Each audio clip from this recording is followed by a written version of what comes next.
Hello guys আপোনালোকক স্বাগতম জনাইছো মোৰ ইউটিউব চেনেলত। আজি মই লৈ আহিছো আপোনালোকৰ বাবে কচু ঠাৰিৰে কিদৰে বুটৰ আঞ্জা এখন বনাব পাৰি তাকে লৈ। বলকচোন তেনেহলে কেনেদৰে এই ৰেচিপিটো বনাব লাগে শিকো। প্ৰথমতে মই কচুৰ ঠাৰিখিনি কাটি বাছি এদৰে গুচাই লৈছো। ইয়াৰ পিছতে আমাক এই আঞ্জাখন বনাবৰ বাবে লাগিব জলকীয়া পাউডাৰ, হালধি পাউডাৰ, সোৱাদ অনুসাৰে নিমখ, কেঁচা জলকীয়া আৰু জিৰা পাউডাৰ। ইয়াৰ লগতে মই লৈছো সৰু সৰুকৈ কাটি পিয়াজ আৰু ইয়াত আছে আদা, নহৰু আৰু জলকীয়াৰ পেষ্ট।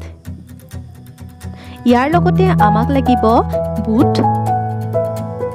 প্ৰথমতে মই এখন কেৰাহীত এইদৰে কচুখিনি বইল কৰি ল'ম। আপোনালোকে কচুখিনি 5 পৰা 6 মিনিট বইল কৰিলেই হ'ব, ইয়াতকৈ বেছি কৰিব নালাগে কাৰণ আমি পিছতটো কচুখিনি ভাজিমেই। এইদৰে মই এয়া কচু পানীখিনি আজৰাই লৈছোঁ। ইয়াৰ পিছতে আমি যিহেতু এই আঞ্জাখনত মাছৰ মূৰ ব্যৱহাৰ কৰিম, সেয়েহে মই এইদৰে মাছখিনি ভাজি লৈছোঁ। ইয়াৰ পিছতে মই অন্য এটা কেৰাহীত এইদৰে তেল দি লৈছোঁ আৰু তেলখিনি গৰম হৈ অহাৰ লগে লগে ইয়াত পাঁচফোৰণ আৰু লগতে শুকান জলকীয়া দি লৈছোঁ।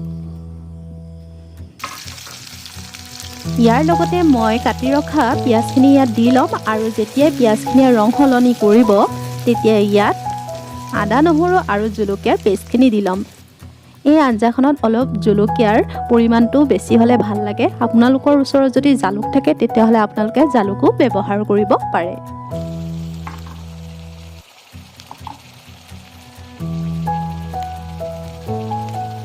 আদা নহৰুৰ পেষ্টখিনি দি লোৱাৰ পিছত মই এইখিনি অলপ সময় লৰাই ভাজি ল'ম যেতিয়ালৈকে ইয়াৰ কেঁচা গোন্ধ ভাৱটো নাযায়। ইয়াৰ পিছতে মই সোৱাদ অনুসাৰে নিমখ, হালধি পাউডাৰ, জিৰা পাউডাৰ আৰু চিলি পাউডাৰখিনি দি ল'ম আৰু লগতে কেঁচা জলকীয়াখিনি ইয়াত দি ল'ম। এইখিনি গোটেইখিনি অলপ সময় ভাজি থাকিম যেতিয়ালৈকে মছলাৰ কেঁচা গোন্ধ ভাৱটো নাযায়। এয়া আপোনালোকে দেখিছে প্ৰায় মছলাখিনি ভাজি হৈছে, তেলখিনি ওপৰলৈ ওলাই আহিছে। এতিয়া মই ইয়াত কচুখিনি দি লৈছোঁ। এই কচুখিনি দি আমি খুব মতে ভাজিব লাগিব। যিমান আপোনালোকে ভাজিব পাৰে এই আঞ্জাখন খাবলৈ সিমানেই ভাল হ'ব।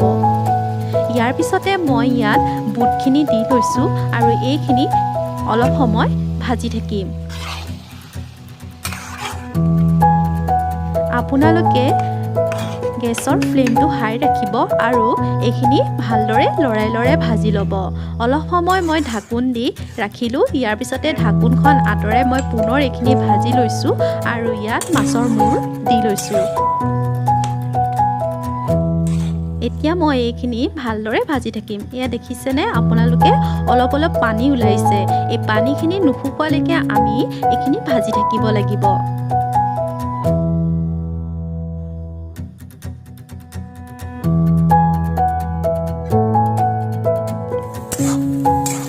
এয়া আমাৰ আঞ্জা ৰেডি।